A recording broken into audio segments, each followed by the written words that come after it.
নিজৰ দৈনন্দিন কৰ্মব্যস্ততাৰ মাজতে অন্ধ্ৰপ্ৰদেশৰ বিশাখাপট্টনম চহৰত বিভিন্ন কৰ্মত নিয়োজিত হৈ থকা প্ৰৱাসী অসমীয়াসকলে পবিত্ৰ ভাদ মাহ উপলক্ষে অতি উলহ মালহেৰে আৰু ভক্তিৰে ভাদমহীয়া নাম প্ৰসংগ অনুষ্ঠিত কৰে। শংকৰদেৱৰ আদৰ্শৰে অসমৰ নিচিনাকৈ কলপাতত মাহ প্ৰসাদ চাকি ধূপ ধূনাৰে নাম কীৰ্তন কৰি বিশাখাপট্টনমৰ প্ৰৱাসী অসমীয়াসকলে অনুষ্ঠিত কৰে নাম প্ৰসংগ।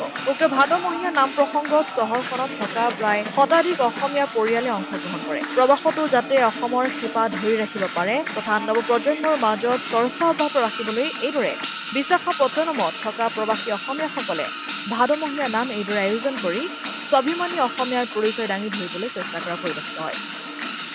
পবিত্ৰ ভাদ মাহ উপলক্ষে অন্ধ্ৰপ্ৰদেশৰ বিশাখাপট্টনম চহৰত আজি আমি অতি ভক্তিভাৱেৰে ভাদমহীয়া নাম অনুষ্ঠিত কৰোঁ। ভাদমহীয়া নামৰ লগত সংগতি ৰাখি ইয়াত নাম প্ৰসংগ কীৰ্তন লগতে দিহানাম অনুষ্ঠিত কৰা হয়।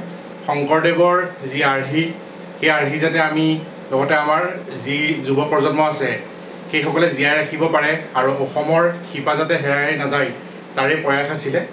আজি এই অনুষ্ঠানত বিশাখাপট্টনম চহৰত থকা প্ৰায় শতাধিক অসমীয়া উপস্থিত হয়হি আৰু অতি উলহ মালহেৰে আমি ভাদ মাহৰ এই নামভাগ অনুষ্ঠিত কৰোঁ। অসম আদিত্য